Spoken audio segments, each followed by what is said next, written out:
नमस्कार, आप देख रहे हैं अपना यूपी, आपके साथ मैं दीपिका सिंह। न्यूज 18 से एक्सक्लूसिव बातचीत में गृह मंत्री अमित शाह का बयान सामने आया।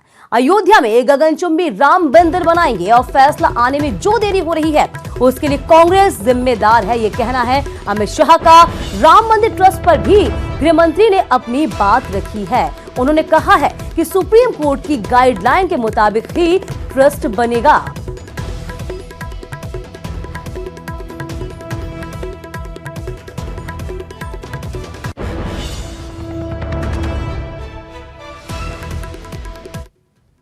का मंदिर का जो केस चल रहा था सुप्रीम कोर्ट के सामने, वो केस का विषय ऐसा था कि ये भूमि किसकी है जी, और इसका विवाद था।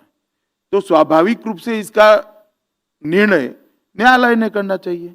अगर केस ये होता कि रामलल्ला की पूजा कौन करे, कैसे कपड़े पहनकर करे, घंटी बजानी चाहिए या नहीं बजानी चाहिए, भोग में दूध का मिष्टान लगाना चाहिए या गेहूं के लोट का लगाना चाहिए, तो ये केस अगर चलता तो मैं उस वक्त भी कहता ये सुप्रीम कोर्ट का विषय नहीं है, आस्था का विषय है। जिनका मंदिर है उनको निर्णय करना चाहिए। महाराष्ट्र में नए गठबंधन पर भी अमित शाह से न्यूज 18 ने खुलकर बातचीत की। शाह ने कहा कि हमने शिवसेना के साथ चुनाव लड़ा, मैंडेट बीजेपी के पक्ष में था, लेकिन नतीजों के बाद शिवसेना के अलग अलग कंडीशन बनाए और फडणवीस के नेतृत्व में चुनाव लड़ने की बात भी हुई थी। वहीं ढाई साल सीएम पर कोई वादा नहीं हुआ था। वहीं ये भी कहा शाह ने कि हमने हॉर्स ट्रेडिंग की कोशिश कतई नहीं की, कोई कॉमन मिनिमम प्रोग्राम नहीं है। हॉर्स ट्रेडिंग के लिए तीनों पार्टियों ने ये खेल खेला। जहां तक महाराष्ट्र का सवाल है, पूरे देश ने महाराष्ट्र में क्या हुआ वो देखा है। महाराष्ट्र के अंदर भारतीय जनता पार्टी और शिवसेना दोनों एक गठबंधन के हिस्से नाते चुनाव लड़े। जहां शिवसेना लड़ी वहां हम नहीं लड़े, जहां हम लड़े वहां शिवसेना नहीं लड़ी। चुनाव के बाद नतीजे आए, भारतीय जनता पार्टी को 105 सीटें आई, शिवसेना को 56 सीटें जी। और जीत का प्रतिशत भी देखे तो जो सीट हम लड़े थे उसमें से करीब 70% सीटें हम जीते, और शिवसेना जो सीटें लड़ी थी उसमें से 44% सीटें लड़ी। तो मैंडेट भारतीय जनता पार्टी के पक्ष में था, और भारतीय जनता पार्टी के नेता तत्कालीन मुख्यमंत्री देवेंद्र फडणवीस के नेतृत्व में हम चुनाव लड़े थे। मैं इतना ही कहना चाहता हूं कि जो तय नहीं हुआ था इसका डिमांड उन्होंने किया, जो हमें मंजूर नहीं था, हमने सरेंडर होने से ना बोल दिया। इसके कारण आज विचारधारा के विपरीत की सरकार वहां पर बनी। कांग्रेस और एनसीपी जो गठबंधन में लड़े थे उनकी 100 सीटें हैं, शिवसेना की 50 है। आपने बोला शिवसेना का मुख्यमंत्री क्यों स्वीकार किया, किसी को जवाब दे सकते हो? और अगर हिम्मत है, ये नैतिकता का गठबंधन है, महाराष्ट्र के विकास का गठबंधन है, तो आपका मुख्यमंत्री बनाओ। मैं देखता हूं शिवसेना मदद करती है या नहीं करती है। कोई कॉमन मिनिमम प्रोग्राम नहीं है, केवल और केवल सट्टा की भाग बटाई में ये टाइम गया है। और कोई कौन सा मंत्रालय मिलेगा, कितने मंत्रालय मिलेंगे, कौन मंत्री बनेगा, कौन मुख्यमंत्री बनेगा, कौन उप मुख्यमंत्री बनेगा, इसी में समय गया है। और इसी बीच बड़ी खबर दिल्ली से है, जहां कृष्णानंद राय हत्या मामले में आरोपी बीएसपी सांसद अफजाल अंसारी को जमानत मिल गई है। 7 अन्य आरोपियों को भी दिल्ली हाईकोर्ट ने जमानत दे दी है।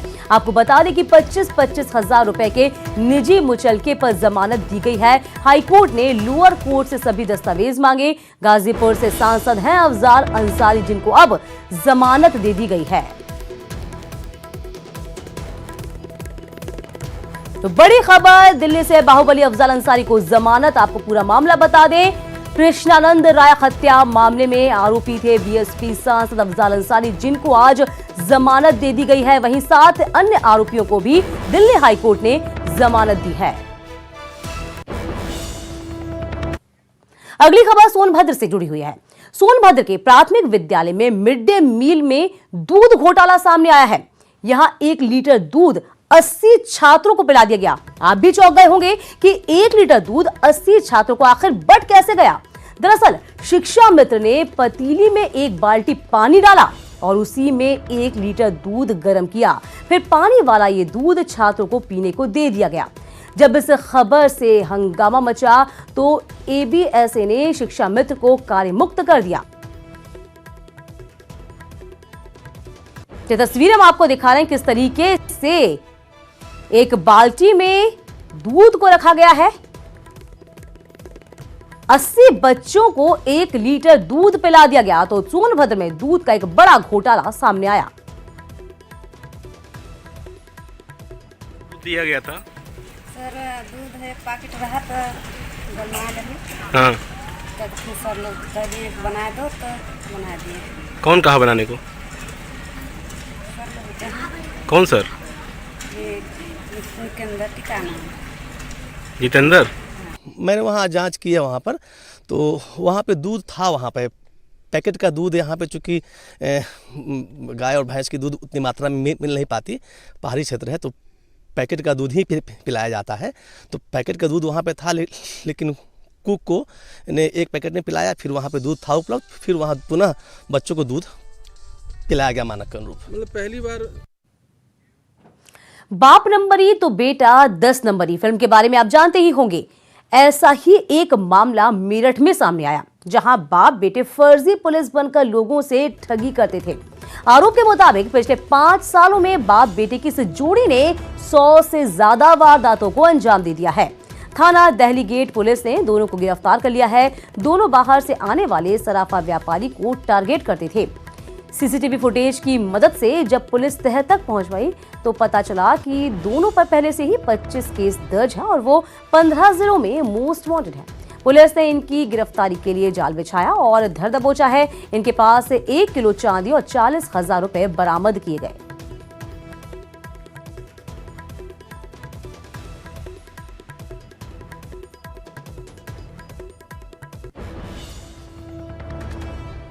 और कांस्टेबल बनते थे और पब्लिक जो सराफा व्यवसायी बाहर से आते थे सराफा मार्केट में, उनसे ये कहते थे कि आप अपने सामान की चेकिंग कराओ, कहाँ से आ रहे हो, और इस बीच ये उनका सामान निकाल लेते थे और उनको धमकाकर छोड़ देते थे।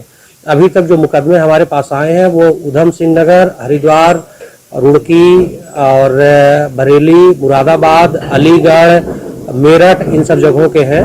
उनको गिरफ्तार किया गया है।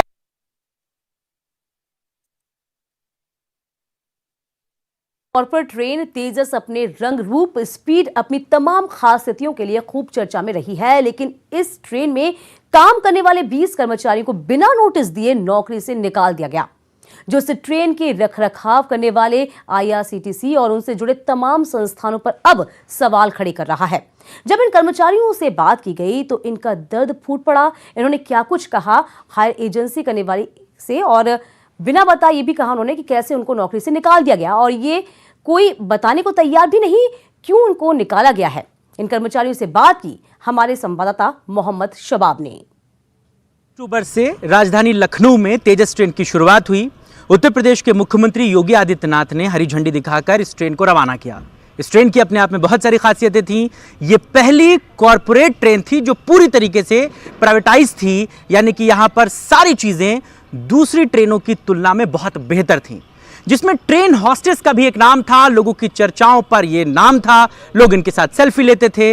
लेकिन 1 महीने के भीतर ही तेजस ट्रेन में काम करने वाले आधे से ज़्यादा कर्मचारियों को बाहर का रास्ता दिखा दिया गया है। करीबन 20 लोगों को बिना नोटिस दिए काम पर ना आने को कहा गया है। इनके पास कोई वजह नहीं है कि काम पर क्यों ना आए। सर कुछ कहा ही नहीं गया, वो तो हमने फ़ोन करके पूछा कि हमारा रोस्टर में नाम क्यों नहीं है और हमें नहीं आना है, तो बोल रहे हैं कि मैनेजमेंट का ये ऊपर से आया है कि अभी आप कंटिन्यू नहीं कर सकते, अभी आप होल्ड करो। सिर्फ इतना बोल दिया है। क्यों हटाया है, किस लिए हटाया, ऐसा कुछ भी उन्होंने एक जो रीज़न होता है वो नहीं दिया है। जबकि हमारे ऑफर लेटर में साफ शब्दों में लिखा हुआ है कि अगर आप किसी भी रीज़न से किसी भी एम्प्लॉय को हटा रहे हैं तो आपको 1 महीने का नोटिस पीरियड आपको देना ही है, जो कि उन्होंने नहीं दिया है। सर तो आपने आला जो अधिकारी हैं उनसे कोई बात हुई, उनको बताया कि ऐसा ऐसा प्रॉब्लम है, कोई बीच में हैंडल कर रहा? सर हाँ, नॉर्मल हमारी जो, क्योंकि देखिए सर IRCTC से हमारा कोई वो मतलब हम उन्होंने हमको नहीं हायर किया, हमें हायर किया है RK ग्रुप ने हायर किया सर। तो हम जो बात करेंगे वो RK ग्रुप से करेंगे। तो आप कोई फ़ोन ही नहीं उठाता सर, तो फ़ोन ही नहीं उठाएगा तो बात ही कहाँ से होगी सर। क्या कितने लोग आप लोग निकाले गए, कितने लगभग कर्मचारी? अप्रोक्सीमेट 25। क्या हुआ बेसिकली? सर यही हुआ कि ज्वाइनिंग के बाद में 1 महीना काम किया, उसके बाद में निकाल दिया गया। और वहाँ पे ज्वाइनिंग हुई थी 45 लोगों की। जो हमारी सीनियर मैनेजर है मिस शुभांगी श्रीवास्तव, उनके ऊपर था कि जब मैनेजमेंट में ऊपर से कहा गया कि मुझे इतने लोगों को निकालना है, आप मुझे लिस्ट दो कि जो लोग काम ठीक से नहीं कर रहे हैं या जो भी है। तो उन्होंने क्या काम किया कि सबसे अहम रोल मेन उन्हीं का था कि उनके जो जिसका मर्जी आया उन्होंने उसका नाम दे दिया कि इसको हटा दीजिए। जिनसे उनके कुछ पर्सनल इश्यूज थे उन्होंने उनका नाम दे दिया कि आप इनको हटा दीजिए, और बस हटा दिया गया। और उस दिन के बाद से ना तो कुछ ये बताया गया कि क्यों हटा रहे हो या ऐसा क्या कर दिया जो, तो उन्होंने बोला कि आपका परफॉर्मेंस नहीं अच्छा था इसलिए आपका इन्फॉर्म, हम लोगों ने जब फ़ोन किया तब उन्होंने बस इतना रीज़न दिया है, बाकी इन्फॉर्म नहीं किया गया। केवल रोस्टर से नाम हटा दिया गया, ग्रुप से रिमूव कर दिया गया कि अब आप हट गए हो। तेजस को जब चलाया गया था तब बड़ा ढिंडोरा पीटा गया था, कॉर्पोरेट ट्रेन का इसे नाम दिया गया था, लेकिन 1 महीने के भीतर ही ढोल के पोल सामने आ रहे हैं। आधे से ज़्यादा कर्मचारियों को काम पर ना आने को कहा गया है और अफसरों के पास इसका कोई जवाब नहीं है। कैमरा पर्सन एसके वर्मा के साथ मोहम्मद शबाब, न्यूज़ 18 लखनऊ। बढ़ते आगे, मुस्लिम का सेवक मंच के अध्यक्ष कुंवर आजम खान ने अयोध्या पहुंचकर राम जन्मभूमि न्यास के अध्यक्ष महंत नृत्य गोपाल दास से मुलाकात की और इस मुलाकात के दौरान उन्होंने केंद्र सरकार को संबोधित एक ज्ञापन भी दिया है। उन्होंने कहा है कि मुस्लिमों को 5 एकड़ की बजाय 10 एकड़ जमीन देने की मांग की ताकि वहां मुसलमानों के लिए यूनिवर्सिटी को खोला जा सके। साथ ही जो मंदिर बने उस पर मुस्लिम कार सेवकों के नाम अंकित हों और मस्जिद के पास शिलापट पर हिंदू संतों के नाम अंकित हों ताकि आने वाली पीढ़ी को अच्छा संदेश मिले। उन्होंने रामलला को 50 फीट की चुनरी समर्पित की जिसमें हिंदी और उर्दू में जय श्री राम लिखा है। उन्होंने मांग की है कि राम मंदिर बनने के बाद रामलला को सबसे पहले यही चुनरी चढ़ाई जाए।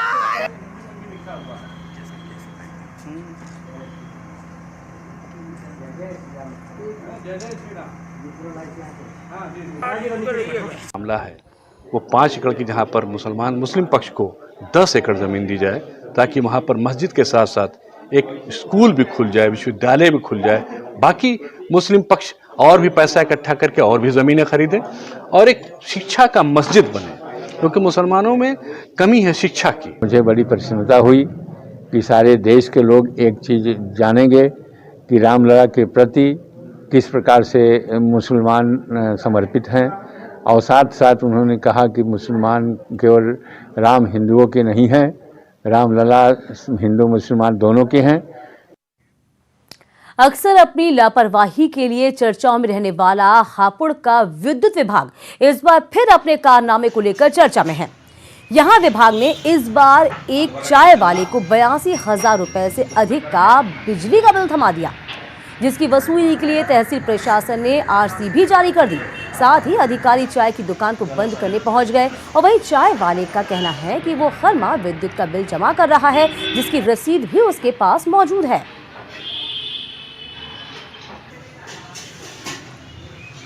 बिजली का बिल लेकर आए थे 84,000 का, 84,300 कुछ बता रहे थे, वो मुझे कंफर्म नहीं है। तो उन्होंने बोला कि मैं दुकान बंद करूंगा। मैं चाय बना रहा था तो मैंने उनसे बोला कि सर मैं तो हर महीने बिल जमा करता हूँ। ये कलावती बलवीर का मैटर है जिसमें बताया गया कि 84,000 का बिल की आरसी इसको इशू हुई है आज, और जैसे ये मामला संज्ञान में है तत्काल इसके लिए इसके घर का निरीक्षण कराया गया और फाइंड आउट हुआ है कि इसके यहाँ बिल में पहले बिल रिवीजन हुआ है, उसमें कुछ हमीरपुर खनन घोटाले में सीबीआई की नजर अब सफेद पोशों की ओर टेढ़ी हो रही है। समाजवादी सरकार में खनिज मंत्री रहे गायत्री प्रजापति तक भी जांच की आंच पहुंच सकती है। सीबीआई उनसे भी पूछताछ कर सकती है क्योंकि गायत्री के ही कार्यकाल में सबसे ज्यादा मोरंग खनन के पट्टे हुए थे। सीबीआई ने जिन 14 मोरंग के पट्टों को अवैध खनन का आधार बनाकर 11 लोगों पर एफआईआर दर्ज करवाई है, वो पट्टे तब हुए थे जब एसपी सरकार बनी थी और सीएम कार्यालय से ही 14 मोरंग पट्टों को चलाने की मंजूरी भी दी गई थी। ऐसे में अब एसपी के शासनकाल पर भी अवैध खनन की गाज गिर सकती है।